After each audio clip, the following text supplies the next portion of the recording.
بسم الله الرحمن الرحيم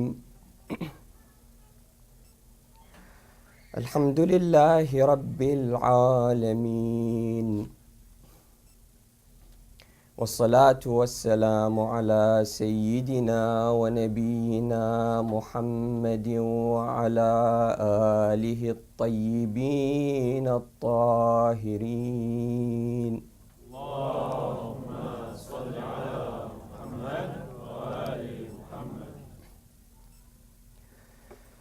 السلام عليك يا أبا عبد الله وعلى الأرواح التي حلت بفنائك. السلام على الحسين وعلى علي بن الحسين وعلى أولاد الحسين وعلى أصحاب الحسين.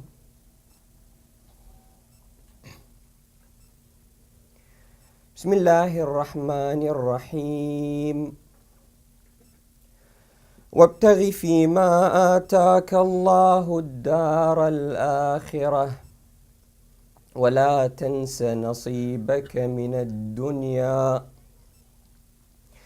وأحسن كما أحسن الله إليك ولا تبغ الفساد في الأرض إن الله لا يحب المفسدين. قال إنما أوتيته على علم عندي أولم يعلم أن الله قد أهلك من قبله من القرون من هو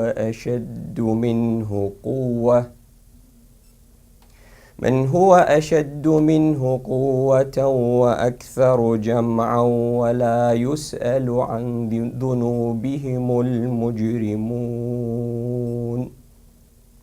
صدق الله العلي العظيم.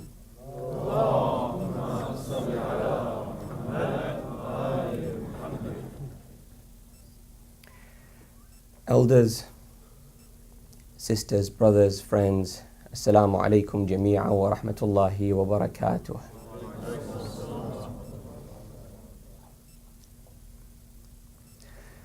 Continuing our theme, our discussion on the knowing-doing gap. This gap between us knowing what we should be doing, the right thing, and actually delivering it when it matters, turning it into action. And this doesn't only concern matters of religion, which are obviously of utmost interest, but also matters of life. We're interested in decision making here, in making the right decisions, and decisions affect our daily lives, this life, and affect those decisions which have an implication.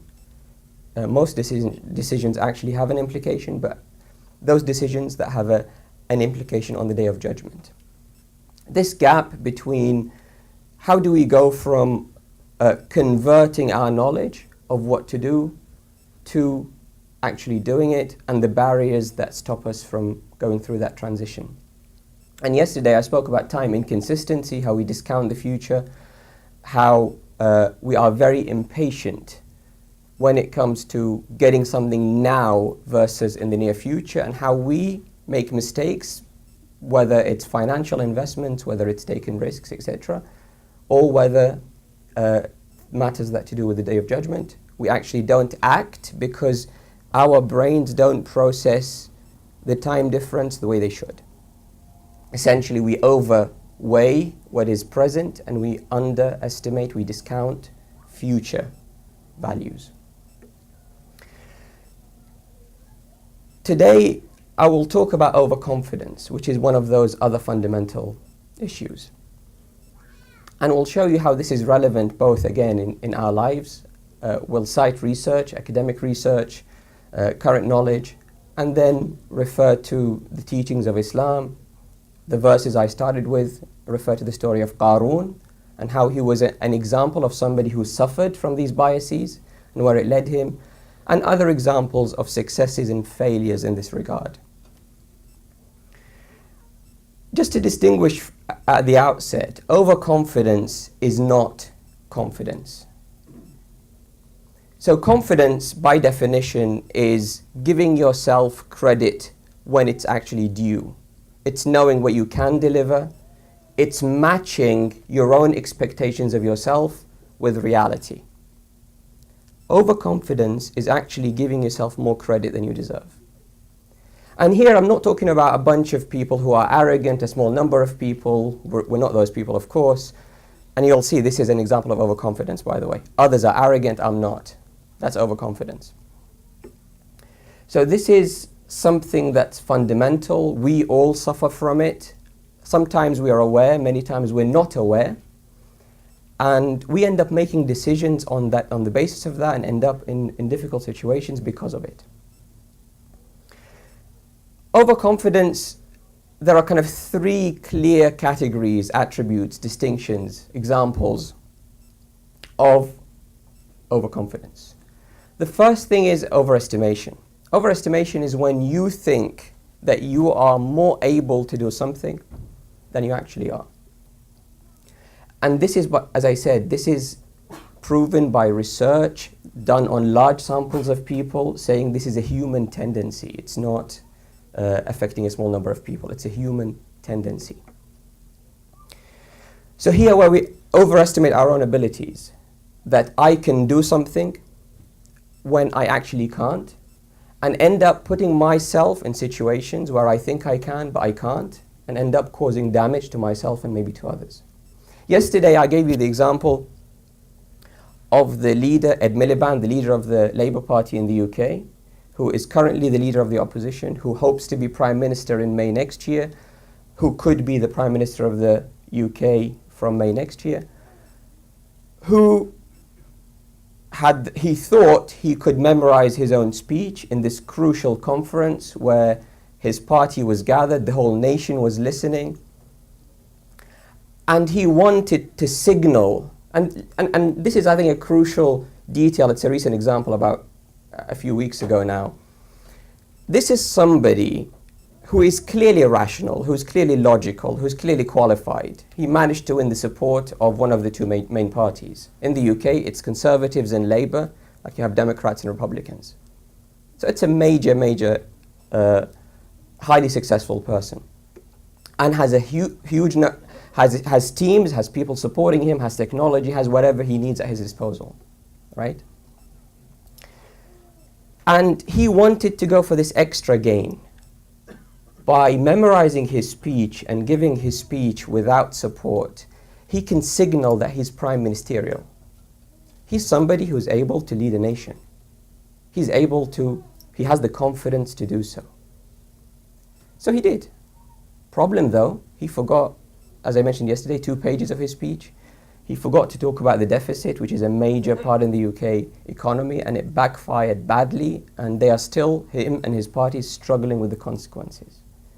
This is an example of overestimation, where you do not take precautions such as holding a piece of paper because you think you can deliver something, but actually you can't. So to him, it might cost him his political future.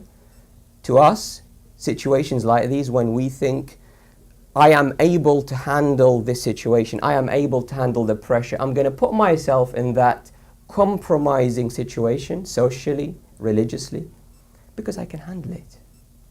I know I can.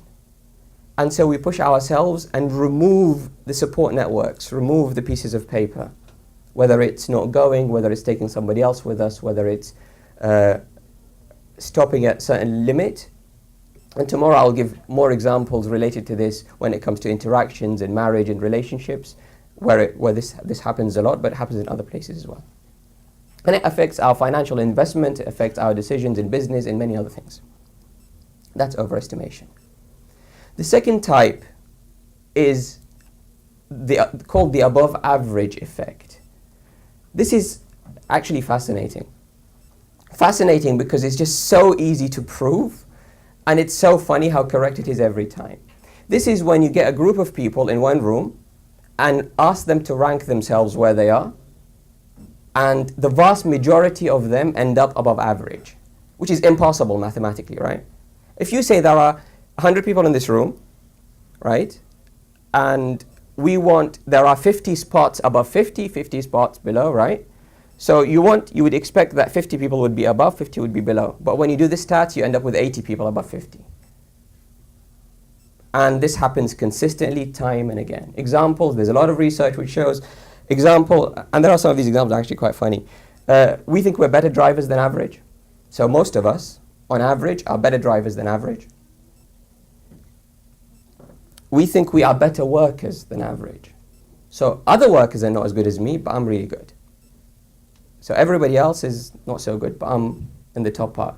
The problem is everybody else thinks so as well. We are better leaders than others. These last two I think are quite funny. One is we are more polite than others. So when you ask people on average, are you more polite than average or less polite than average? The majority say we are more polite than average. And the last one, we are more humble than average, right? I'm so amazing and so humble that I'm just more humble than average, right? It's just, I happen to be so much more amazing than you guys that even though I think I'm more than average, I'm still kind of humble, somehow. And this happens to the majority. So we are more humble than average, on average, which is mathematically impossible. It's even laughable, as you can see. But we are. So this is an example of it. The third example is, third type, third category, it's something called narrowing confidence intervals. This is when you give yourself, when you make an estimation, your level of certainty is very high. You say, I'm going to estimate my ability at this level, and I'm certain it's within this limit. Guess what? This limit is actually very narrow. In reality, it can be between this and that limit. You know, this is one of the key drivers for the financial crisis. Because people made investments on an individual level, on an institutional level, and thought that this is what I predict the outcome to be of this investment, and it's going to be within this range. But the range was this. And in 2008, we were unlucky. We were outside the usual predictable range, and many investments collapsed. People had to get some money from somewhere else, but those other institutions didn't have the cash to give it. Real estate collapsed. Banks struggled. The Lehman Brothers famous collapse. Governments had to step in. And we are still, some economists argue that we are permanently impaired. Some say it will take many, many decades to actually get back to the trajectory where we are. So we've recovered to before crisis levels, but if you follow the path where we should have been, we're still not there yet. That's an example of having too much confidence. I'm telling you this to say something, that this has real implications, and it does affect institutions that have very bright people, affect governments, affects essentially what we might perceive as the best of society. These are not a bunch of people who don't know what they're doing. This is the best of society, as we credit it, make these errors. They give themselves more credit than they deserve. They think they're above average. Everybody else is bad, but they're really good. And they have a lot of certainty. Here is another quirk which is really important. Usually with many things, learning more about them makes you better. This certainty effect, learning more about it, actually makes you worse. Your prediction doesn't become better than it is, but your confidence increases. So you end up being even more certain. Although you're wrong, having more knowledge makes you even more certain, make you disregard all the other views, all the other ideas, because you're so certain. Why is this relevant in situations like these, in matters of religion, in matters of life? Because it takes a very small mind shift where you end up very far from where you ought to be. The verses I started with tell us the story of Qarun. Now Qarun, we know him, broadly speaking, as a bad guy. But let me tell you a bit more about Qarun's background. Qarun was one of the people of Musa, as the Quran says, one of his close people. Qarun, some narrations say, was Musa's first cousin, very close to him. He was with him from the start. Some narrations say Qarun had a really good voice, and he was one of the key reciters of Torah. So he was somebody so involved that they had him recite for them. He's so core to the community, so close to Musa, that he was a trusted person in the inner circle. He was actually one of the leaders, essentially, one of the people who learned to read the Torah and was delivering that, was reciting that regularly. He wasn't somebody average in that sense. And Qarun, because of his talents, improved and succeeded, did well, as the Quran tells us the story.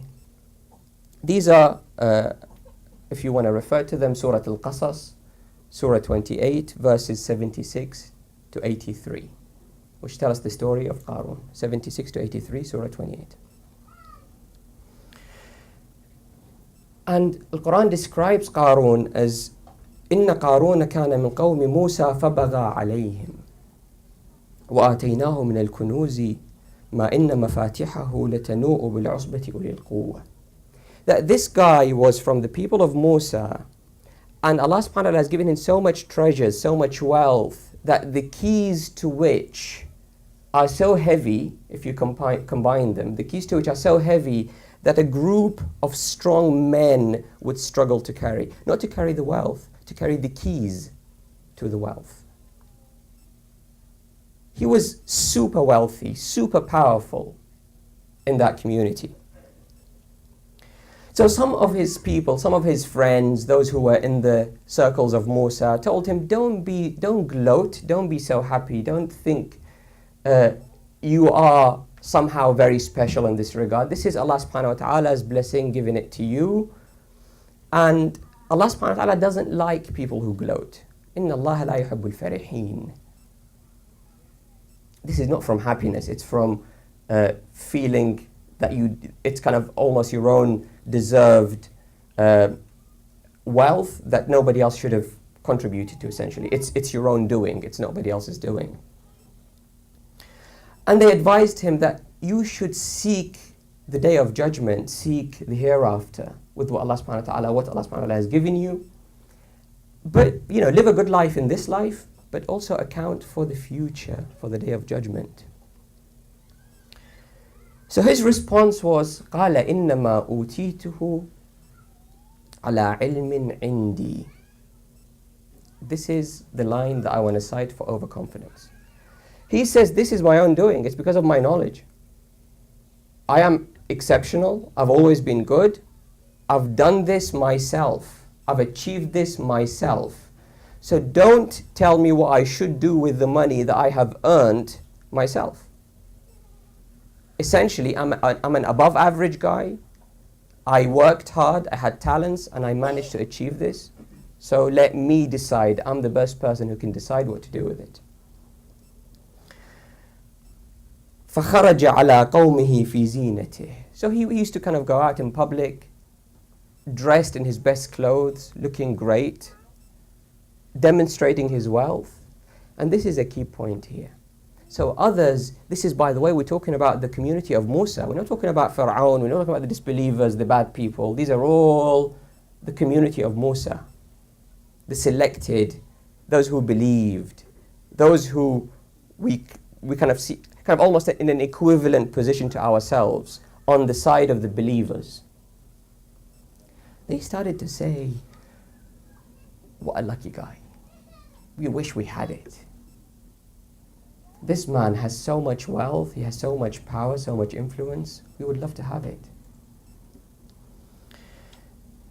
And some others who had the knowledge said, just slow down. What Allah subhanahu wa ta'ala has is far more worthy. It's not just about wealth in this life. Essentially, they suffered less from the time inconsistency thing. They knew this life is part of a longer period of time. And they said, well, yes, you will get something in the future which is worth more than what this guy has now. It's not the end, it's not just this life. And then the story how his house collapsed and how then those people who wished to be Qarun regretted that decision. They realized with the power of hindsight that it seems that this was a test. What he had was a test, and the guy failed and he ended up now in a very bad situation. We are glad we weren't in that situation. And there are some important lessons here that I want to mention. First, you see how this message, this overconfidence and time and consistency is given as an example in the Quran, clearly in a story. While the terms are not used as overconfidence and time and consistency, but this is knowledge that's there, and people have benefited from this centuries ago. And there is so much knowledge in the Quran that teaches us how to handle ourselves and our lives, and we benefit, although sometimes we don't know that we're benefiting. Just like people benefited from this before the recent research that's showing these things. So that's important to keep in mind. And second, it talks about this fundamental human trait that just because you know what is right and wrong, just because you're so good that you sit and recite to the people, that doesn't make you immune. You still have limitations. You still need daily practice. You still need protection mechanisms to stop you from slipping up.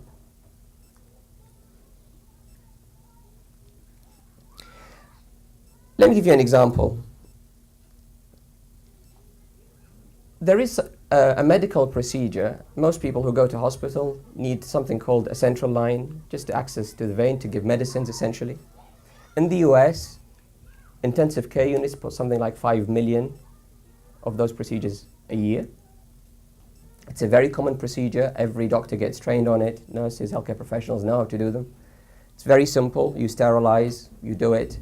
And the key difficulty is in some cases you get infections. And those infections can be complicated. So the research at Johns Hopkins here in the US, they wanted to introduce a checklist. Essentially, they thought, their argument was, people need to be reminded however good they are, however frequently they do this thing, they need to be reminded. We'll have this 5-point checklist that you need to wash your hands, that you need to wipe the skin of the patient, that you need to do this. Just tick, tick, tick, 5 points. They had a lot of resistance from doctors in the hospital, from healthcare professionals saying, we're not idiots. We know how to do this. We do it so often every day. It's very simple. We do things that are far more complicated. But they did. A year later, they saved lives, statistically saved lives, and saved about $2 million in costs, despite the resistance.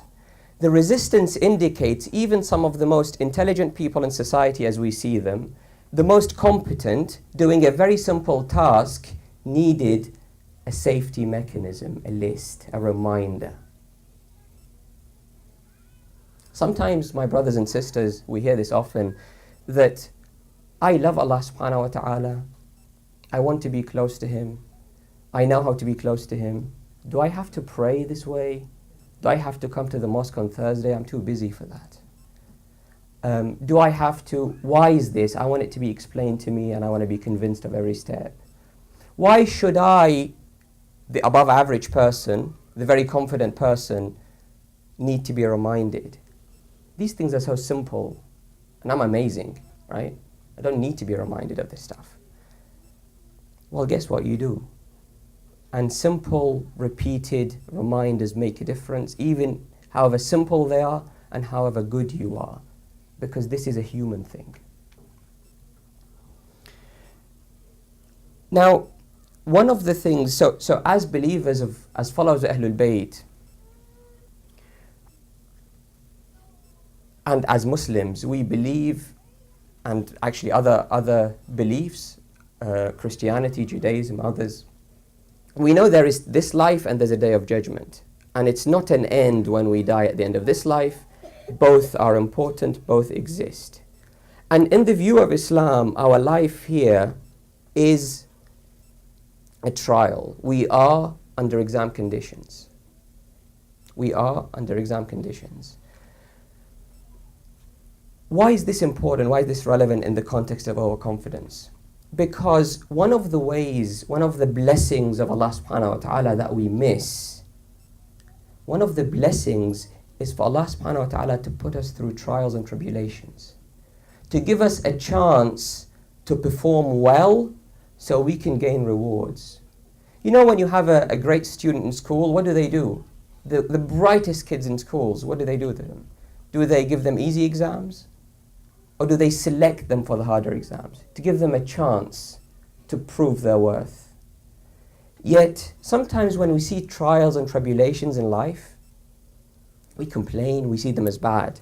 When we see blessings, wealth, success, easy, we think it's a great thing. But we're missing this important transition that this is a time to be tested.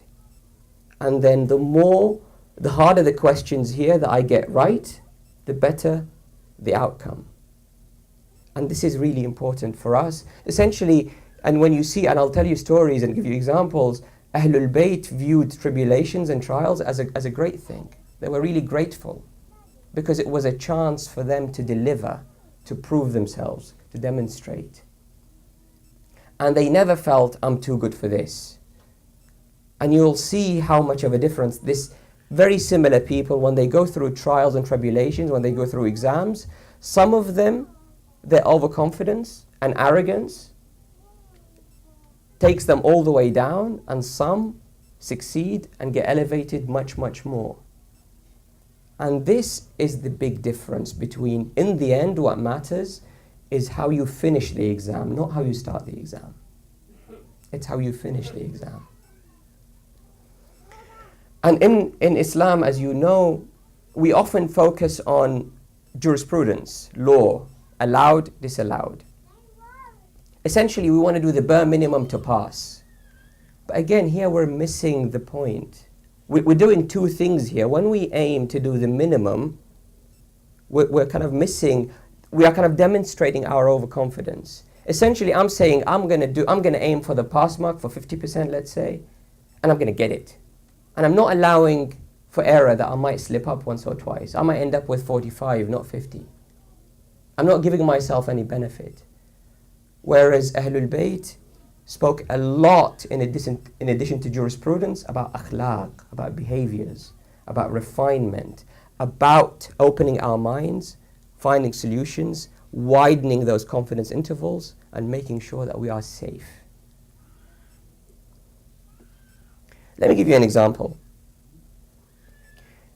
When the Prophet was in Mecca, you know the Prophet came from a very blessed background. He was a descendant of the leaders of Mecca.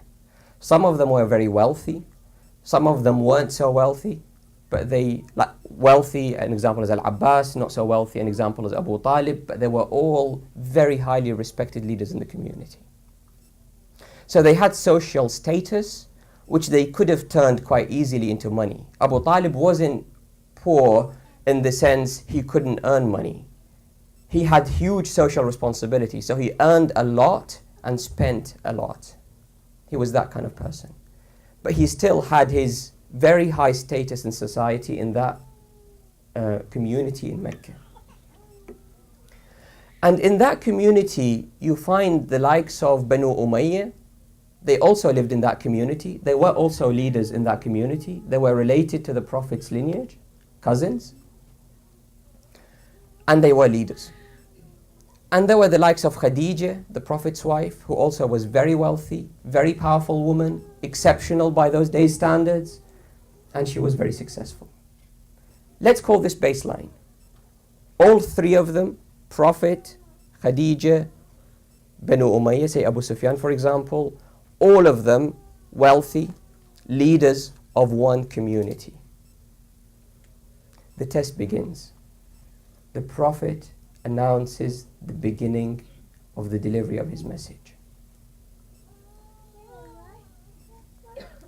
Khadija understands the value of this, understands that this is a test, is convinced of the importance of what this Prophet is doing.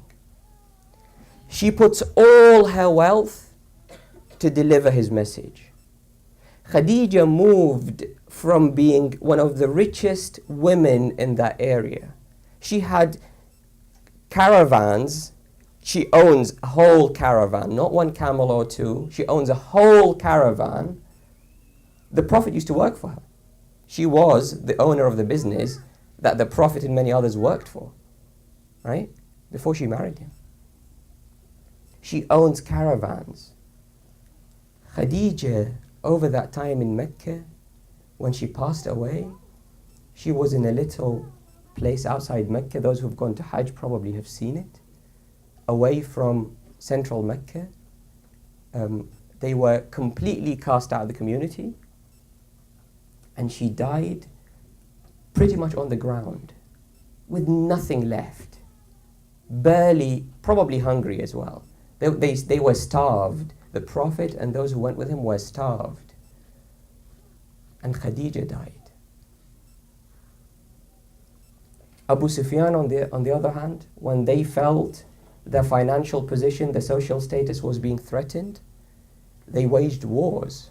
And I told you yesterday about the Battle of Uhud, which Abu Sufyan was an important leader. And this situation continued until the days of Muawiyah and Yazid. And here in these days we're talking about what Yazid had done, the huge disservice and damage he's done to humanity through his actions, through his motivations. And if you listen to the messages, if you read the history, you see Khadija understanding where she fits, understanding her role in society, and understanding that she needs to deliver, her previous success is not proof, is not immunity for future success. Essentially, she wasn't overconfident. She was somebody who knew there is this life and there's an afterlife. They all believed, by the way. We're talking about multiple people who converted. Muawiyah converted to Islam. And Yazid was, on paper, a Muslim. So they all belonged to the same category in that sense. But there were people who knew their limits, and there were people who didn't know their limits. There were people who put afterlife, the day of judgment and beyond first, and there were people who put this life first. And one of the biggest examples, one of the biggest tests you can get is when you go through this. This is a huge challenge, brothers and sisters, that we ourselves may go through in this society, or in our societies, in our lives. When we start from a humble beginning, by humble I mean everybody's equal in that sense, humble here referring to kind of a weak financial status or social status, and then we become rich and powerful. Some of us maintain that understanding of where they are, and some of us lose control. And then there are others who start at the top and things don't go so well, maybe because of their overconfidence.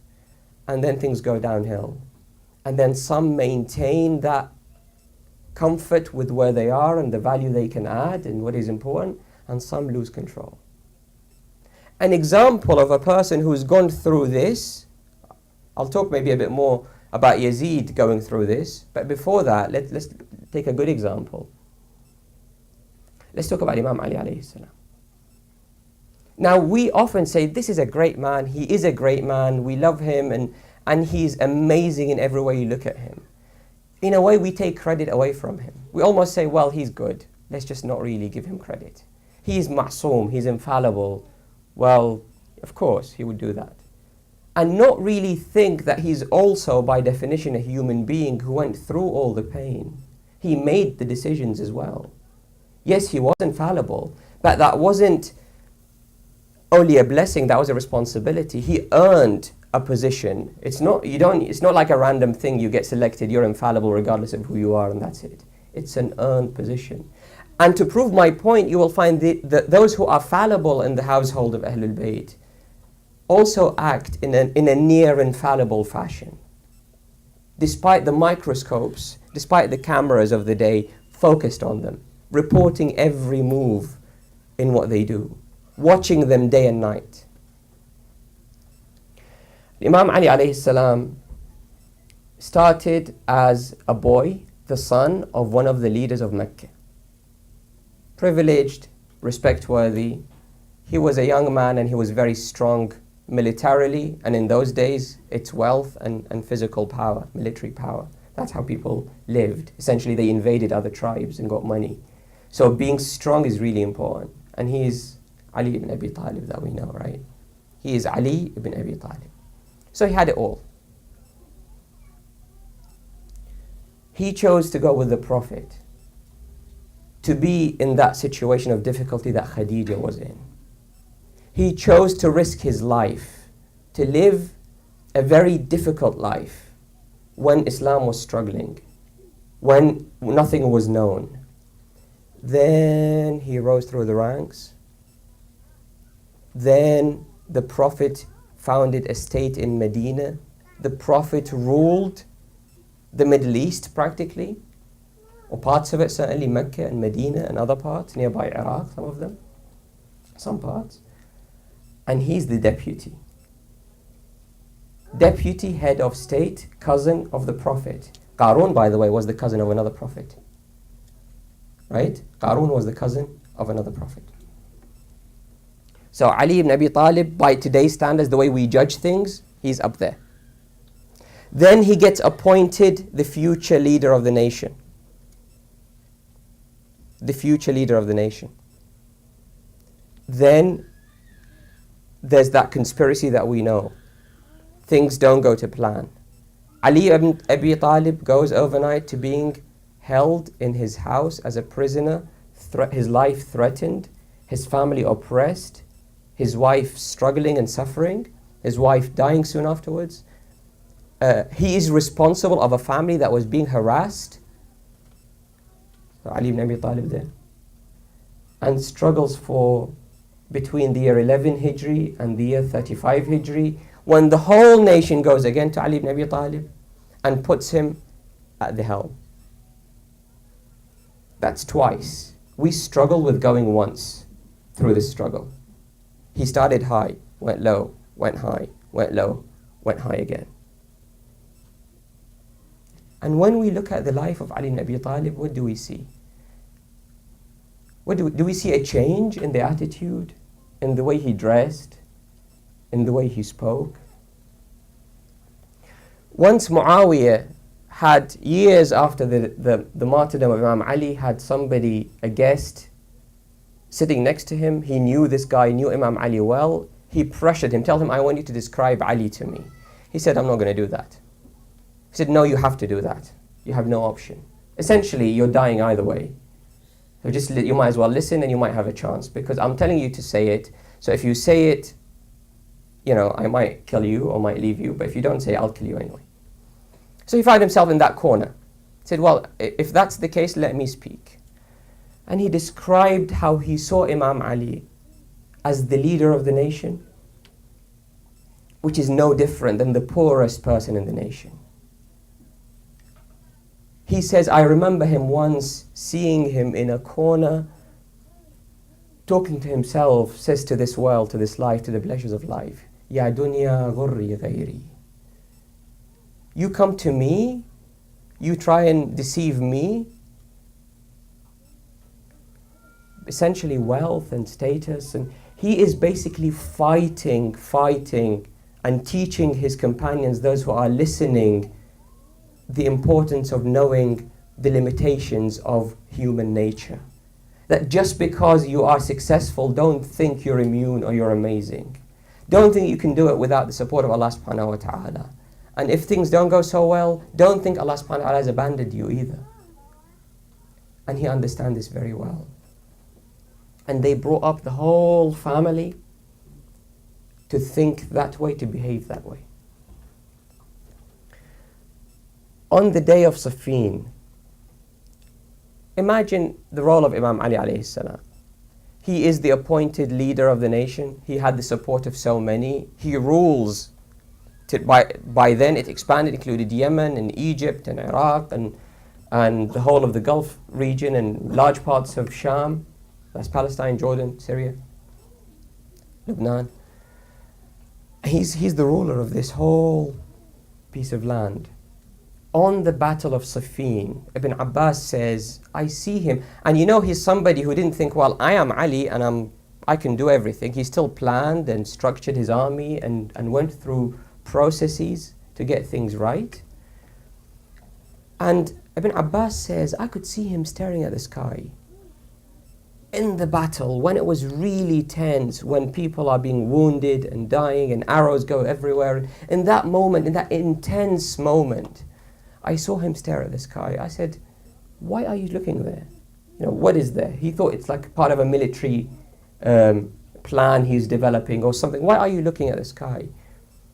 Imam Ali says, I'm just staring at the sun to see if it's prayer time or not. Ibn Abbas, this is Ibn Abbas, by the way. This is not somebody average by any standard. Ibn Abbas says, Ya Abul Hassan, is this really time to think about praying at the beginning of time? I mean, its battle is raging, and we are fighting the enemies of Allah subhanahu wa ta'ala to protect religion. You're really looking at whether it's prayer time to pray? And you would think again, as a military leader in that moment, he would shout at him or tell him to shut up or whatever it is. Or tell him, yeah, you've got a point. He looks at Ibn Abbas and says, well, why are we fighting them? Let's not lose sight of why we are here in the first place. Isn't it prayer that we're fighting them for? Now, of course, Imam Ali is not talking about we're fighting to pray. He knows prayer is the fundamental pillar of religion, which has all sorts of behavioral, legal, behavioral aspects that will refine us, that would help us lead lives and be successful both in this life and on the Day of Judgment. But that clarity of mind, even at those times of difficulty.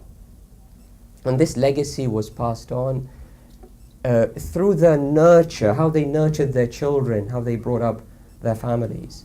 So if you say, well, he's infallible, and I gave the example yesterday of Sayyidah Zainab, who is not infallible, who is fallible. They gave the example of the companions of Imam Hossein on the day of Ashura who are fallible. They still remembered because it was a school. It was a system that was educating, that was producing results, that didn't say we have, I am the Imam of the time, that's it. Or I am a companion of the Imam of the time, then I'm better than everybody else. Or I spent all my life fighting and struggling and giving. It's time for somebody else to do. None of them overestimated their role, gave themselves too much credit. And they always struggled and fought until the last day in their lives. Another example is Imam Zain al-Abidin. Imam Zain al-Abidin has many stories. I mean, his life is bewildering in that sense. Imam Zain al-Abidin was born in a household of the ruler of the Middle East I described earlier. And it was becoming in that period extremely rich. In the years between 12 and about 20 Hijri, there was a huge expansion. By the time 30 Hijri, there was so much wealth in the nation that they had so much gold, they used to cut it with an axe to distribute. So when they gained so much, that to distribute equally amongst people, they had to cut it with an axe. Right? And the Imam is the leader of the nation. All the wealth goes to him. This is Imam Ali. In this time frame, Al-Imam Zain al-Abidin is born. A grandson to the ruler of the nation. A powerful nation. An expanding nation. And he's not just any grandson. His father is Hussein. The Prophet loved Hussein, talked about Hussein, carried Hussein. Everybody knows Hussein. Everybody loves Hussein, right? His grandmother is Fatima. He has it all. That's where he's born. Zain al-Abidin. And he grew up as a scholar. People knew him as somebody who was very knowledgeable. He learned from early age. He had the brilliance of Ahlul Bayt. He has the education of Ahlul Bayt. And so he was very highly respected even before his imamah. Went through the battles of Karbala. I'll come to this in a bit. And then years afterwards, from being the son of the rulers to being somebody fearing for his life, responsible for a very large family, with so many mouths to feed and not enough money to feed them. That was Imam Zain al-Abidin, with so much social respect. One story, the ruler of the time, the Khalifa, as they would call him, the Umayyad dynasty Khalifa, was Hisham. Hisham went to Hajj. This was a symbol, by the way. At the time, if you are the leader of a theocracy, essentially, if you are a leader of the nation built on religion, the annual trip, the annual event is pilgrimage.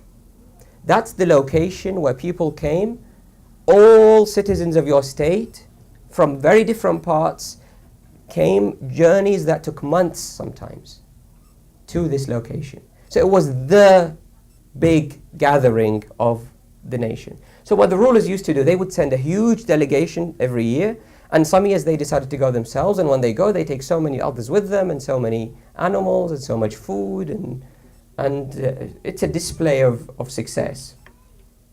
Hisham reaches Kaaba. Hisham wants to go and get to the Black Stone.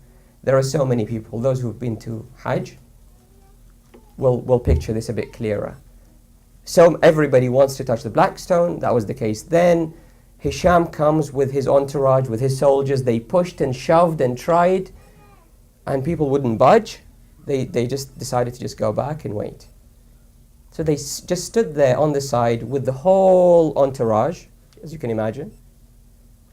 By the way, by the time of Hisham, he ruled areas which included from nearly the borders of China to Spain. That was the size of the Islamic State at the time, right? It was huge. And he brought his soldiers, and he wants to show the world who he is. He's coming to Mecca. And he couldn't break through. Then a man comes, respectful looking, respect-worthy. A man comes, and people just move to the sides. And people think, well, that's odd. I mean, imagine it now in Hajj. Just imagine it. Like somebody comes in and suddenly everybody just leaves the Al-Hajar al-Aswad, Black Stone. Like, who's this guy, right? Hisham just ignored it, as if nothing happened. But obviously he's sitting down and it's happening there, you can't.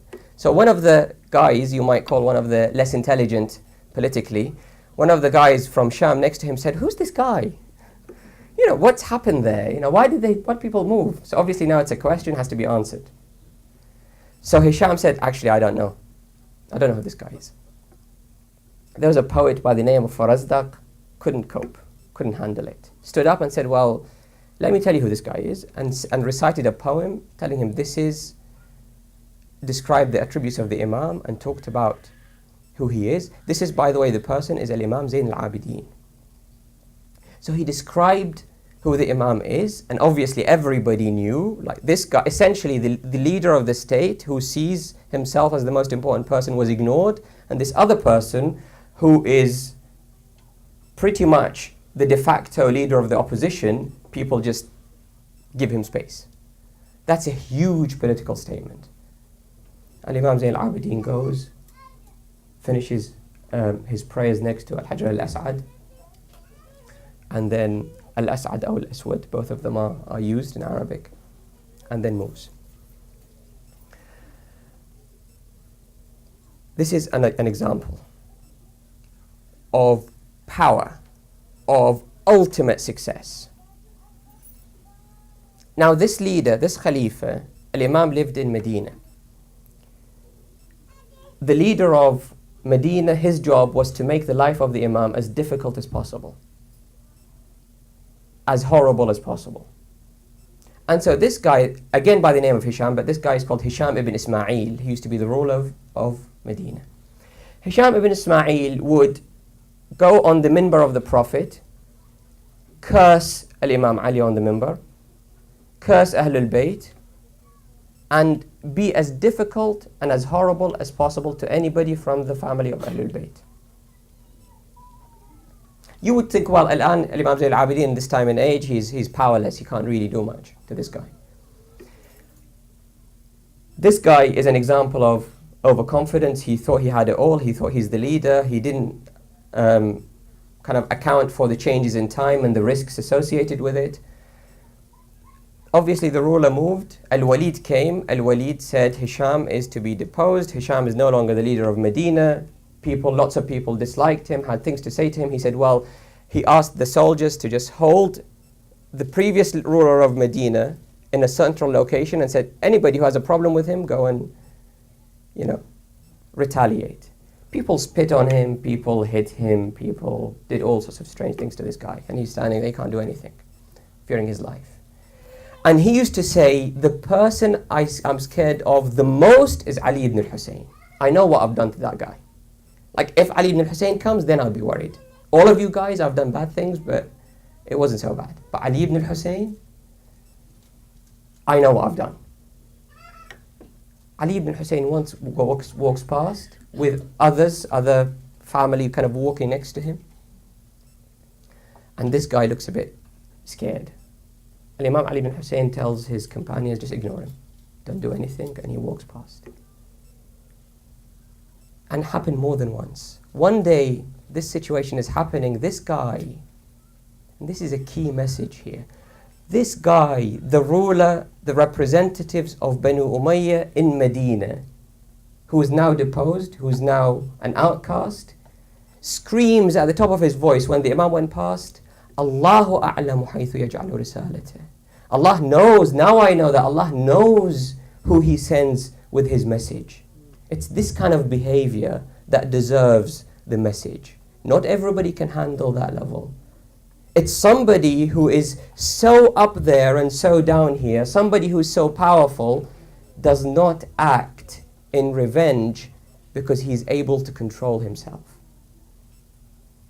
Even somebody this bad, like the thug who was the ruler of Medina, knew this and could appreciate this. And this Zayn al-Abidin, you have Dua Sahifa Sajadiyya, Dua Abi Hamza Thumali, how he, with all the success he has, he's called Zayn al-Abidin, how much did he pray? He's famous for that. And he says in Dua Abi Hamza Thumali, when he looks to Allah subhanahu wa ta'ala, he talks about how can I thank you when everything I have comes from you?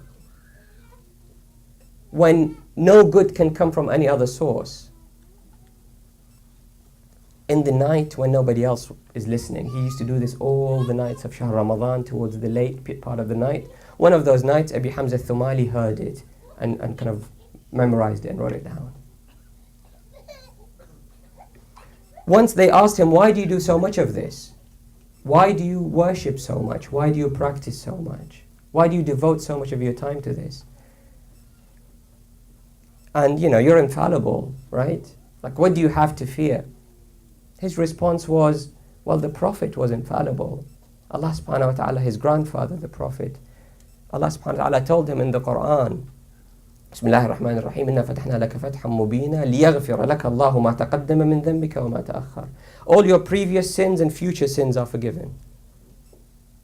So they asked the Prophet this question, why do you pray? Why do you connect to Allah subhanahu wa ta'ala? He says, well, shouldn't I be grateful? I don't have sins, fine. But shouldn't I be grateful for what He's done? That He's forgiven my sins in the past and the future. أَوَلَا أَكُونُ عَبْدًا شَكُورًا أَوْ أَفَلَا أَكُونُ عَبْدًا شَكُورًا. So I'll do the same as he does. Zayn al-Abidin once went with a caravan. They didn't know him. He put a condition. This man who is so respected that I told you about, they didn't know him. He put a condition saying, I'll be one of the people who serve. Build the tents, move things about. They said, okay. So they used to ask him to do things, to go and do this, go and do that, and he did. Throughout the journey, somebody came and saw him and said, do you know who this guy is? This is the grandson of the Prophet. This is Ali ibn al-Hussein. This is the scholar. So they just all came to him and apologized and why did you tell us? And this is a key message related to our topic. He said, in a previous trip, they knew I was the grandson of the Prophet and they gave me more than I deserved. They gave me so much time and I just didn't do my fair share of activities for the camp. And I didn't want you to know because you would do the same. I want to do my fair share. It's this kind of attitude that produces children like Zainab and like Sukaina and like Ali al-Akbar and like Al-Qasim. This is not a coincidence. Ahlul Bayt didn't just live and they had great children. They knew who they are, but they created environments that would create such individuals, that would correct for the quirks of our minds, that would produce great results. Ali ibn al-Hussein, Zain al-Abidin that we know, lived, he was 20 something on the day of Ashura, 23 according to most narrations. So he was a young man, old enough to remember. He was married, he had a child, and Imam al-Baqir, by the way, was born and attended the day of Ashura. He was in Karbala with the family, but he was young, very young. So he was a man. He was ill, very severely ill. He had an infection, he was dehydrated, and he was on the verge of death. And he had the huge responsibility on his shoulders to handle what happens after the day of Ashura when Imam al-Hussein is martyred. This Imam Zain al-Abidin, having gone through, come from this background, who his granddad is, where he was born, where the family had come from, gone through the events of Karbala, and then lived for 40 years after the day of Ashura. In those 40 years, Imam Zain al-Abidin cried so much. Sometimes they used to call him Al-Bakka, the one who cried a lot, because of the impact this event had on him. Obviously, it never shook him. He still behaved the way he did, both in prosperity and adversity. But those events, he still felt them, and I think we need to understand this. Although he's infallible, but he went through this. He felt the pain. He witnessed the murder of his family. He witnessed what happened to his uncles, to his aunts, to his sisters, to his cousins, and he lived the suffering of his own suffering and other people's suffering. Imam Zain al-Abidin, imagine him being helpless on the day of Ashura. On the eve of Ashura, he could hear his father fixing his sword and reciting lines of poetry. Ya dahru uffin laka min khalili, kam laka bil ishraqi wal asili. He's kind of announcing to Imam Zain al-Abidin. Imam Zain al-Abidin says, I knew when I heard those lines of poetry that my father is telling me something. He's telling me this is it. So I knew what was happening, and the pain started. And then he would see the events unfold on the day of Ashura. He would see Ali al-Akbar, his brother, go to battle and not come back. He would see Al-Qasim go to battle and not come back. He would see his young baby brother, Abdullah al-Radi' being slaughtered. He would see his father go to battle, says, Hal min Nasir, is there anyone that would support us on this day? And Zain al-Abidin would shake and would try and go and support, but he couldn't. He's weak, he's ill. And he could see when Sayyidah Zainab asked him, what happened, what is happening? She asked him to give her information, and he tells her, I could see the head, the severed head of my father on a spear. Hussein was killed and he is there. And then he goes back to bury Imam al-Hussein and see the bodies and bury the companions of Hussein. And he was there when the family and household was taken all the way to Kufa, then to Sham, then went back to Medina. And he was there to look after all the women and children with years to come. And he used to weep. Once he goes to the market, he sees a butcher. He says, in your profession, when you have a sheep, before you slaughter the sheep, you give it water, don't you? And he says, yes, Ya ibn Rasulullah, finding the question strange. He says, my father, I witnessed my father, the grandson of the Prophet, being slaughtered without being given water. He was thirsty and he was hungry when he was slaughtered. And he would cry. A man comes to him and says, Ya ibn Rasulullah, after so many years, 40 years of crying and crying and crying, and says, isn't it enough? Isn't it enough? Isn't it your tradition? This is your legacy. You are a family. You look at your father, your grandfather. They've all been killed. They've all been martyred in the path of Allah subhanahu wa ta'ala. Isn't it enough for you? And he says, it's true what you're saying. Our legacy is to be killed. Our legacy and our blessing from Allah subhanahu wa ta'ala for us to be martyred. But have you ever heard before the day of Ashura? Have you ever heard of our women and children taken prisoners of war? And this image really hurt the Imam. He says, whenever I see my aunties and my sisters, I remember how they ran from the tents on the day of Ashura, running into the wild, and the enemy screams, burn the tents of the aggressors, and the flames burn the tents, and the women and children have nowhere to go but to run to the desert, to run to the enemy, from the fire to the enemy. And Imam Zain al-Abidin could watch and could remember and would cry. And it is this kind of environment that Imam Zain al-Abidin had to live through and feel and cry and support. And he was responsible for so many women and children. When they cried, he had to calm them down. This is somebody who's gone through this life and managed to emerge still as Imam Zain al-Abidin, still emerge as the amazing leader he is, and to nurture a family that included somebody like Imam al-Baqir. My sisters, my brothers, let us pray in these nights to Allah subhanahu wa ta'ala that He may guide us, support us to understand our own limitations, to follow the teachings of Ahlul Bayt so that they would help us become better people, more successful in this life and the next, to handle tribulations, whether it's through wealth or poverty, whether it's through health or illness, to take those opportunities to improve ourselves, to look after our families, to pray specifically for those amongst us who are in need of dua, and to be on the right path when we die and transition, to transition with a pass, with a great pass, inshaAllah. وآخر دعوانا أن الحمد لله رب العالمين والصلاة والسلام على سيدنا محمد وعلى آله الطيبين الطاهرين.